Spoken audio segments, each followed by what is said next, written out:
Assalamualaikum warahmatullahi wabarakatuh para pelajar. Baik, ini adalah latihan tambahan yang cikgu berikan pada minggu lepas. Okey, baik, cikgu nak bagi jawapan supaya membantu kamu bagi pelajar yang telah menjawab, kamu boleh semaklah adakah jawapan kamu betul atau tidak. Okey, baik, yang penting kamu perlu ada kalkulator dan kamu boleh juga rujuk pada buku teks. Okey, baik. Untuk soalan nombor 1 ini pelajar, cari nilai X dalam segitiga di bawah. Okey, jadi diberi segitiga, awak kena cari nilai X. Baik, nilai X ya. Okey, untuk soalan nombor 1 Roman, kalau kita lihat segitiga di sini, kalau awak nampak ada tanda yang ini pada dua sisi yang bertentangan. Jadi ini maksudnya bila ada tanda yang ini pada dua sisi yang bertentangan, bermaksud segitiga ini adalah segitiga sama kaki. Okey, jadi kalau segitiga sama kaki bermaksud sudut di sini akan sama dengan sudut di sini. Okey, jadi awak boleh baca sifat geometri, rujuk kembali kepada buku teks yang saya dah beritahu. Okey, jadi bila dia segitiga sama kaki, jadi sudut di sini adalah sama dengan sudut di sini. Okey, kemudian awak tahu hasil tambah sudut pedalaman. Okey, hasil tambah sudut pedalaman bagi segitiga ini adalah 180. Okey, 180 darjah. Okey, hasil tambah sudut pedalaman ni 70 tambah X. Jadi kat sini pun X lah sebab dia segitiga sama kaki. Jadi sudut di sini sama dengan sudut di sini. Jadi sini X, sini pun X. Okey. Jadi hasil tambah 3 sudut ini adalah 180 darjah. Sebab hasil tambah sudut pedalaman adalah 180 darjah. Jadi daripada sini kita dapat tahu, kita dapat cari nilai X. Jadi X tambah X tambah 70 darjah ini, awak akan dapat 180 darjah. Okey, jadi X tambah X maksudnya ada X tambah lagi X. Jadi ada berapa X kat sini? 2X. Okey. Jadi 70 darjah yang ini saya bawa dia ke sebelah kanan. Jadi dia akan jadi tolak sebab sini tambah kan. Jadi pergi ke sebelah kanan dia akan jadi tolak pelajar. Jadi 2X sama dengan 110 darjah. Okey, 180 tolak 70, 110.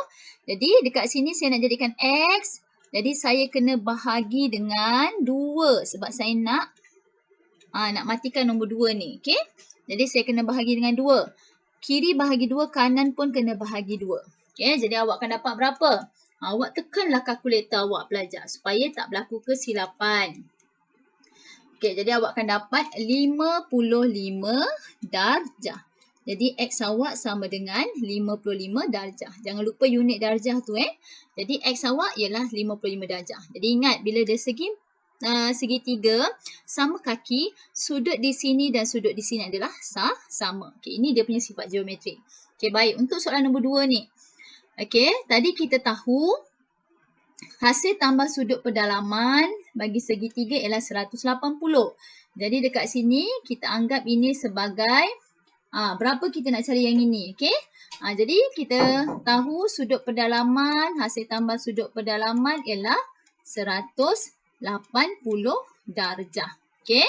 Jadi 50 tambah 55 darjah tambah yang kita nak cari ni sama dengan 180 darjah. Jadi kita dapat dekat sini 50 tambah 55 ialah 105 darjah kan. Tambah dengan berapa yang kita nak cari tadi. Jadi yang ini sama dengan 180 darjah. 105 ni kita bawa ke sebelah kanan dia akan jadi tolak. Okey, kenapa? Sebab dekat sini tak ada operasi. Kalau awak lihat 105 ni depannya tak ada operasi. Jadi kalau tak ada operasi maksudnya dia adalah operasi tambah. Jadi bawa ke sebelah kanan dia akan jadi tolak pelajar. Jadi kita tahu jumlah yang kita nak cari ni 180. Okey, tolak dengan 105. Jadi kita dapat berapa? Kita dapat 75 darjah. Jadi dekat sini ialah 75 darjah pelajar. Okey? Jadi kemudian awak tahu hasil tambah sudut pedalaman yang bersebelahan dengan sudut peluaran ni, hasil tambah sudut pedalaman dengan sudut peluaran yang bersebelahan. Nampak dia sebelah ni, okey? Adalah 180 darjah. Okey, jadi maksudnya 75 darjah tambah dengan X ni awak akan dapat 180 darjah. 75 adalah sudut pedalaman, dia bersebelahan dengan sudut peluaran. X ni adalah sudut peluaran sebab dia berada di luar segitiga. Yang 75 ni dia dalam segitiga. Jadi sebab tu kita panggil dia sebagai sudut pedalaman. Jadi hasil tambah sudut pedalaman dengan sudut peluaran yang bersebelahan, dia mesti sebelah, akan menghasilkan 180 darjah. Jadi boleh tak kita cari X? Boleh. Jadi 180 kita tolak dengan 75. Nampak 75 ni depan ni adalah operasi tambah. Sebab depan ni tak ada operasi kan? Okey. Depan 75 ni tak ada operasi. Jadi kita tahu ni adalah operasi tambah. Jadi bila bawa ke sebelah kanan dia akan jadi tolak. Jadi kita dapat berapa? X sama dengan berapa? 180 tolak dengan 75 kita dapat 105 darjah. Jadi X kat sini adalah 105 darjah pelajar. Okay, jadi daripada sini awak kena tahu kalau dia segitiga sama, kaki, sudut di sini dan sudut di sini di bahagian tapak ni adalah sama. Kemudian awak kena tahu hasil tambah sudut pedalaman segitiga ini adalah 180. Kemudian kalau dia segitiga ini sudut pedalaman bersebelahan dengan sudut peluaran, hasil tambahnya mesti 180 pelajar. Okay. Jadi bila awak tahu dia punya sifat itu, awak boleh cari nilai X. Okay. Awak boleh jawab soalan nanti. Baik, selesai untuk soalan nombor 1. Kita pergi kepada soalan nombor 2. Okay, soalan nombor 2 ni melibatkan sisi 4 dan segitiga pelajar. Okay, dalam raja di bawah PQRT. PQRT ni adalah sebuah trapezium. Dan QTS. QTS ni adalah garis lurus. TS sama dengan TR. Jadi kita nampak kat sini. TS sama dengan TR. Jadi kita nampak ini adalah segitiga apa? Bila dua sisi yang bertentangan ni sama. Jadi maksudnya ini adalah segitiga sama kaki. Jadi Y-nya kat sini pelajar. Jadi sudut di sini sama dengan sudut di sini. Okay? Sebab dia segitiga sama kaki. Cari nilai X dan nilai Y. X di sini, Y di sini. Okey, baik. Kita nak cari nilai X di sini pelajar. Kita tahu sudut pada garis lurus adalah 180 darjah. Okey. Sudut pada garis lurus. Pada garis lurus ialah 180 darjah. Jadi kita dapat sudut dekat sini. Okey, kita boleh cari sudut di sini di mana 180 darjah tolak dengan 140 darjah. Awak akan dapat sudut di sini yang saya lorikkan ini adalah 40 darjah iaitu sudut PTQ ni. PTQ ni adalah 40 darjah. Jadi sudut di sini 40 darjah. Okey. Jadi bila kita tahu sudut di sini 40 darjah, jadi kita dah boleh carilah nilai X. Okey. Kenapa? Okey, jadi sudut di sini PTQ dia adalah bersebelahan dengan sudut di Q di sini. Sudut bersebelahan pula. Sudut zigzag. Sudut selang-seli. Okey. Jadi sudut di T di sini. Yang kita cari tadi 40 darjah. Dia sama dengan sudut di Q sini. Sebab ini adalah sudut selang-seli. Sudut zigzag. Sudut zigzag. Jadi sudut di T di sini yang kita dapat 40 darjah tadi. Sama dengan sudut di Q. Q pun sama 40 darjah. Sebab ini adalah sudut selang-seli. Sudut zigzag. Okey, jadi bila kita dapat sudut 40 di sini, jadi kita boleh carilah sudut X ni. Kita boleh gunakan hasil tambah sudut pedalaman. Okey, jadi kita akan guna segitiga yang ini sahaja. Segitiga QTR ni. Okey, jadi segitiga QTR. Saya lukis mula, ni R, ni T, ni Q. Jadi Q tadi kita dah dapat 40 darjah. Okey, sudut di R ni 72 darjah. Dan sudut di T ni X yang kita nak cari. Jadi, tadi saya dah beritahu hasil tambah sudut pedalaman segitiga. Maksudnya 40 darjah tambah 72 darjah. Tambah dengan X ni, awak akan dapat 180 darjah. Sebab hasil tambah sudut pedalaman bagi segitiga adalah 180 darjah. Jadi, awak dah boleh carilah nilai X. Di mana 180 awak tolak dengan yang ini. Okey, tolak 40, tolak 72 darjah. Okey, ataupun awak boleh tolak kalau awak tambahkan 40 tambah 72 ni adalah 180 112 darjah. Okey. Jadi awak boleh tolak 180 darjah, tolak 112 darjah pun boleh. Ataupun kalau nak buat salah satu pun boleh. Awak ingat kalau dekat depan ni tak ada apa-apa operasi, depan 40 ni tak ada apa-apa operasi, jadi maksudnya ini adalah operasi tambah. Jadi bila dia pergi ke sebelah kanan, dia akan jadi operasi tolak. Okey. Jadi gunalah kalkulator untuk cari supaya tak ada salah. Tolak. Okey, jadi jawapan akhir awak ialah X sama dengan 68 darjah. Okey.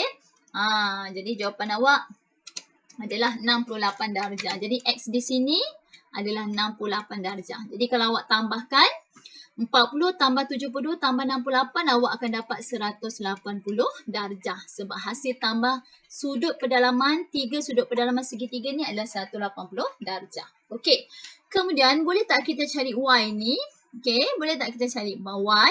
Boleh. Apabila kita dah dapat X ni sama dengan kita dah dapatkan 68 darjah kan? Kita tulis dulu. Jadi boleh tak kita cari T ni? Boleh tak kita cari sudut dekat T yang ini? Jadi kita keluarkan ni segitiga dia. Okey, sini Y. Okey. Sini S, sini R, sini T. Okey. T yang ini yang kita tak tahu. Okey, sudut di sini sebab ini adalah segitiga sama kaki. Jadi sudut di sini adalah sama dengan sudut di sini. Jadi sudut R sama dengan sudut S. Jadi sini pun Y. Okey. Sebab ini adalah segitiga sama kaki. Jadi kita kena cari sudut yang dekat sini dahulu. Sudut T ni.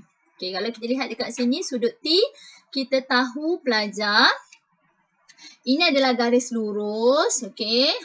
Ini adalah garis lurus. Jadi kali saya bagi tahu tadi kan, sudut pada garis lurus ialah 180 darjah. Jadi kita tahu kat sini kalau ini adalah garis lurus. Jadi 68 tambah dengan sudut DT yang ini yang kita nak cari sama dengan 180.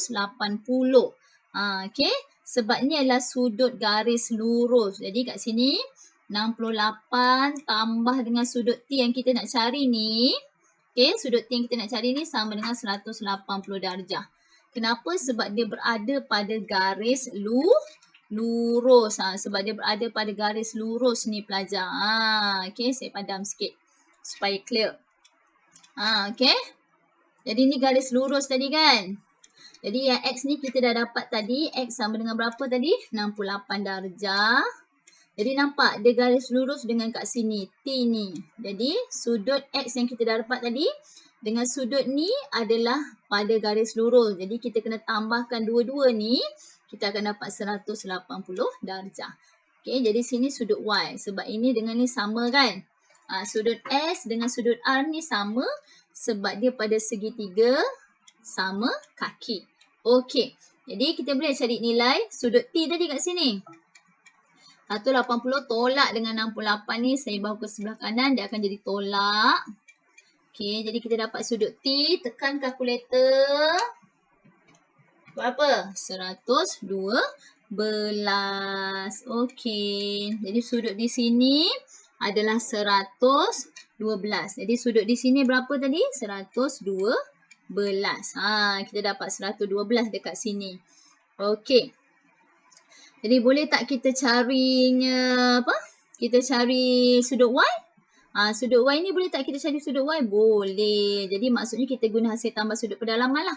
Jadi Y tambah dengan 112 ni sama dengan berapa? 180. Jadi hasil tambah sudut pedalaman segitiga ialah 180 darjah. Okey, jadi Y tambah Y berapa? 2Y sama dengan 180 darjah. Saya terus tolak.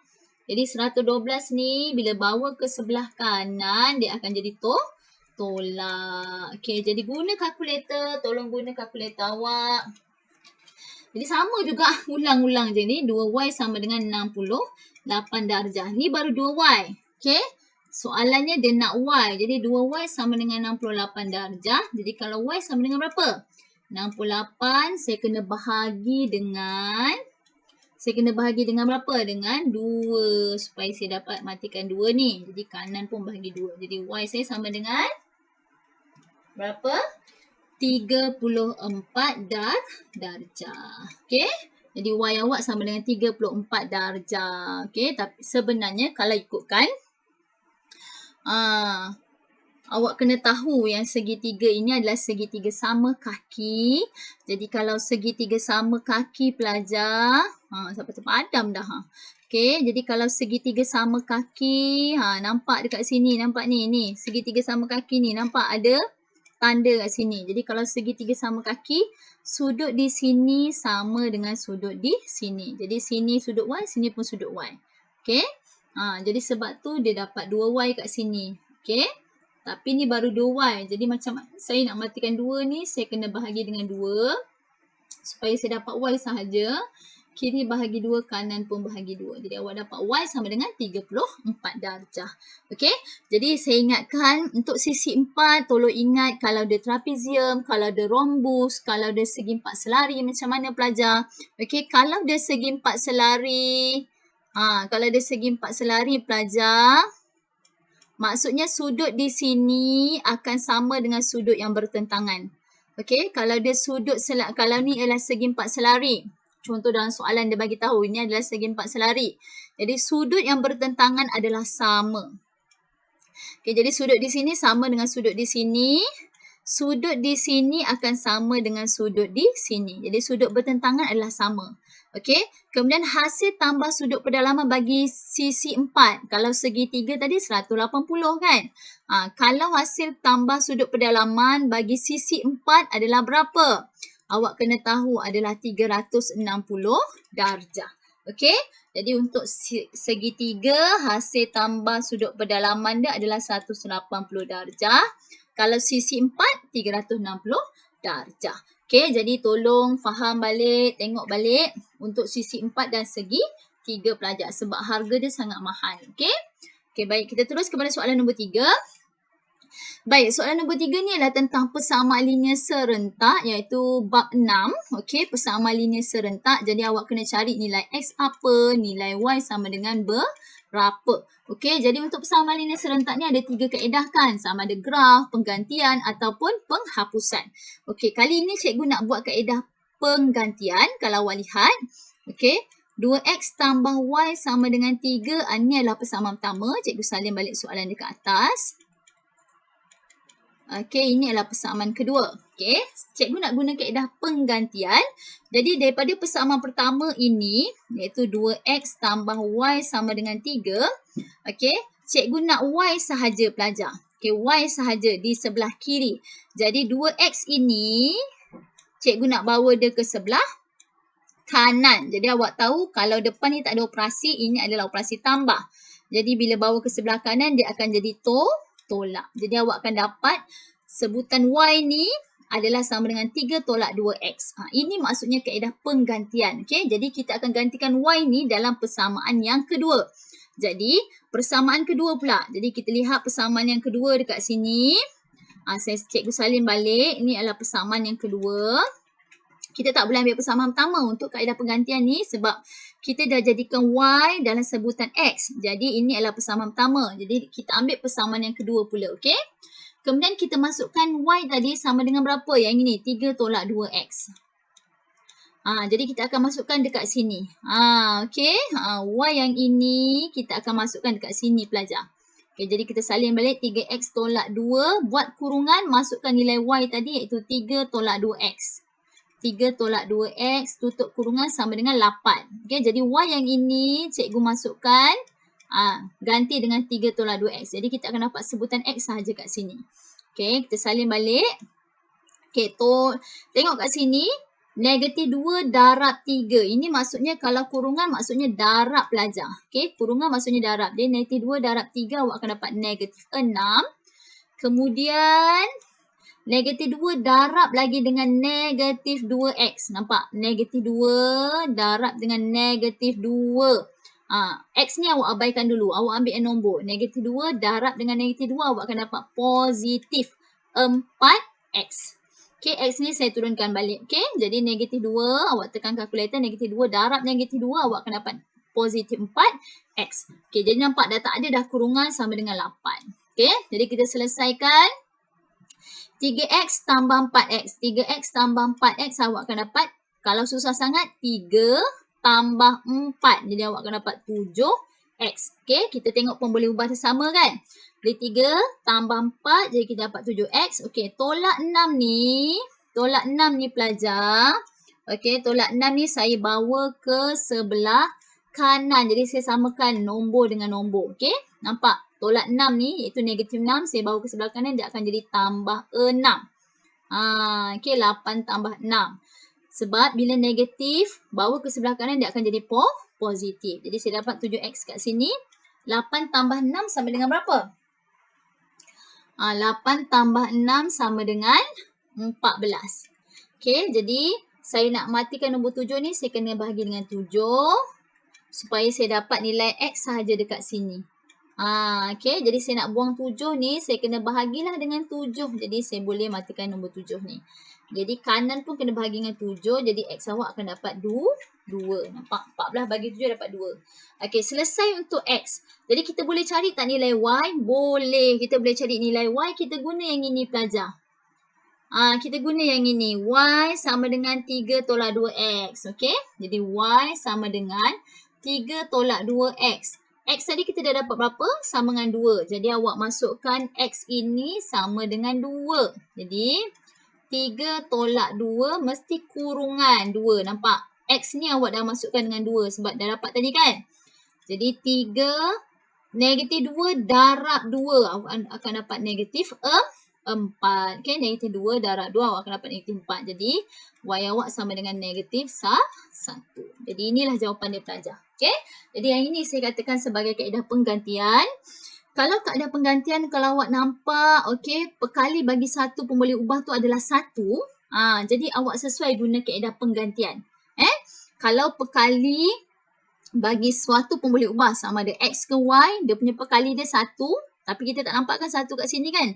Jadi ini sesuai untuk kaedah penggantian. Tapi kalau pekali, kedua-dua pekali tu sama, jadi kita boleh gunalah kaedah penghapusan. Contoh dekat sini 2x, persamaan kedua pun 2x. Jadi awak bolehlah guna kaedah penggantian. Hapuskan x tu, tinggalkan y sahaja. Okay? Jadi saya harap awak study lagi untuk persamaan linear serentak ni sebab harga ni sangat banyak ya. Okey, baik. Saya terus kepada soalan nombor 4. Okey, nombor 4 soalan mudah sebab dia nak nyatakan pekali. Okey, yang ini adalah bab 5 iaitu ungkapan algebra. Okey, awak kena study balik ungkapan algebra tu bab 5. Okey, dalam sebutan ni sebutan yang besar. Negatif 8RS kuasa 2. Jadi saya keluarkan macam ni pelajar. Okey, sebab kita takut kita keliru. S kuasa 2 maksudnya ada 2S. Okey, T. Nyatakan pekali bagi negatif 8RT. Masuk dekat sini ialah pekali adalah nombor atau pemboleh ubah yang tak ada dalam sebutan asal. Okey, diberi sebutan yang baharu. Yang ini adalah sebutan yang baharu pelajar. Okey, awak bandingkan dengan sebutan yang asal dekat sini. Jadi awak lihat mana yang tak ada itu adalah punya pekali. Okey, contoh soalan 1 Roman. Negatif 8RT yang ada. Okey, jadi awak potong. Negatif ada, 8 ada, R ada, T ada. Jadi yang tak ada apa? SS. Salah, bukan SS. SS salah. Sepatutnya apa jawapan dia? S kuasa 2. Okey. Jadi yang tak ada ialah S kuasa 2 kat sini. Jadi SS bukan jawapan SS. SS maksudnya S kuasa 2. Okey. Jadi itu maksudnya pekalin. Pemboleh ubah ataupun nombor yang tak ada dalam sebutan asal. Okey, contoh. RST pula. Okey, jadi yang ini adalah sebutan yang asal. RSST kan. Negatif 8 RS kuasa 2T. Okey. Yang ada ialah RST. Jadi yang ada RST. Nampak? Dekat sini kita boleh potong S dia, nampak Okey, jadi apa yang tertinggal? Yang tertinggal ialah negatif 8S. Ini yang tertinggal. Jadi inilah dia punya pekali pelajar. Okey. Okey, seterusnya kita salin lagi balik sebutan asal. Okey, negatif 8R. Jadi kita potong negatif 8R. Jadi yang tinggal apa? Bukan SST. Salah. Sepatutnya S kuasa 2T. Okey, S kuasa 2T. Nampak? Ni adalah S kuasa 2. Bila kita nak buat sebutan baru kita pecahkan dahulu. Tapi jawapannya adalah S kuasa 2T. Okay, jadi saya harap ini membantu. Ingat pekali adalah pun boleh ubah ataupun nombor yang tak ada dalam sebutan asal. Jadi awak kena bandingkan. Ingat S bukan SS yang ini, S kuasa 2. Okey, selesai. Okey, baik. Kita pergi kepada soalan yang kelima. Okey, soalan yang kelima ni iaitu ada suruh hitung. Kat sini ada pelbagai operasi 8.36. Okey, tambah 3.89. Kat sini macam-macam ada operasi kan kat sini. Okey, jadi kita lihat supaya awak kena tahu. Okey, bahagi berapa? Bahagi dalam kurungan lagi ada lagi 0.28, darab lagi 2.5. Banyak operasi, okey. Jadi pelajar kita kena hati-hati dengan operasi bahagi dan operasi darab. Okey, jadi kita selesaikan dalam kurungan dahulu. Kalau kita lihat yang dalam kurungan dekat sini, jadi kita selesaikan yang ini dahulu pelajar. Okey, 8.36 tambah 3.89. Jadi 8, tekanlah kalkulator. Yang ini memang kena tekan kalkulator pelajar. Okey, tambahkan awak akan dapat berapa? 12.25. Okey, salinlah balik supaya tak tersilap. Okey, jadi dah selesai dah yang pertama, step pertama kurungan. Kemudian kita kena selesaikan bahagi ataupun darab. Okey, jadi pelajar untuk bahagi dengan darab ni dia sebenarnya sama sahaja. Awak boleh mula daripada kiri. Yang penting mula daripada kiri. Jadi awak kena bahagikan dahulu baru darab. Memanglah sepatutnya lepas kurungan kita akan darab bahagi. Tapi sebab darab dan bahagi ni adalah sama. Seperti juga tambah dengan tolak. Okey. Jadi kalau bahagi, kita jumpa bahagi dengan darab sama saja. Jadi kita selesaikan daripada kiri. Jadi maksudnya kita kena mula daripada 12.25 bahagi dengan negatif 0.28. Bukannya kita buat negatif 0.28 darab 2.5. Salah yang ini pelajar. Okay? Sebab bahagi dengan darab adalah perkara yang sama. Jadi kita boleh bahagi dulu barulah darab. Tapi mesti bermula daripada sebelah kiri. Okay? Jadi kita selesaikan yang ini dahulu pelajar. Kita selesaikan 12.25 bahagi negatif 0.28. Kemudian barulah kita darab dengan 2.5. Okey, jadi kita selesaikan. Tekan kalkulator. 12.25 bahagi dengan negatif. Jangan lupa negatif. Okey, buatlah kurungan. Negatif, follow je kat dalam soalan tu. Okey, kita akan dapat negatif 43.75. Barulah kita darab dengan 2.5. Darab dengan 2.5. Jadi jawapan akhir kita berapa? Negatif 109.375. Okey. Jadi kalau kita lihat dekat sini, nombor dia pendek je kan. Jadi tak ada menjadi masalah. Kecuali lah kalau dalam soalan dia kata jawapan dalam 2 titik perpuluhan. Jadi maksudnya jawapan akhir awak kena 0.938. Ini 2 titik perpuluhan. Tapi dalam soalan ni dia tak bagi pun. Dia tak minta pun jawapan dalam 2 titik perpuluhan. Okey. Jadi jawapan akhir awak kenalah yang ini. Negatif 109.375. Tapi kalau dalam soalan dia minta jawapan dalam 2 titik perpuluhan. Jadi inilah jawapan akhir awak. Kenapa dapat 3.38? Sebab 2 titik perpuluhan maksudnya 1, 2. Okey, kita tak boleh berhenti kat 7 ni. Jadi kita kena tengok nombor dekat belakang 7. Okey, 5 ni adalah nombor kaya kan. Jadi kalau nombor kaya kita kena tambah 1. Jadi ini jawapan akhir. Ini kalau dia kata beri jawapan dalam 2 titik perpuluhan. Tapi kalau dia tak bagi, dia tak mention dalam soalan. Jadi inilah jawapan akhir awak. Sebab jawapannya hanya 3 titik perpuluhan. Bukan yang panjang-panjang poin-poin seterusnya. Okey. Okey, jadi pelajar tolong ingat bila dalam soalan itu selesaikan kurungan dahulu. Okey. Kemudian kalau dia bahagi dengan darab, awak boleh je terus satukan dia. Tapi syaratnya kena mula daripada kiri ke kanan. Okey. Okey, jadi saya harap yang ini membantu awak. Selamat maju jaya untuk kumpulan B pada hari esok dan juga kumpulan A pada minggu hadapan. Kita jumpa lagi insyaAllah. Assalamualaikum warahmatullahi wabarakatuh. Bye.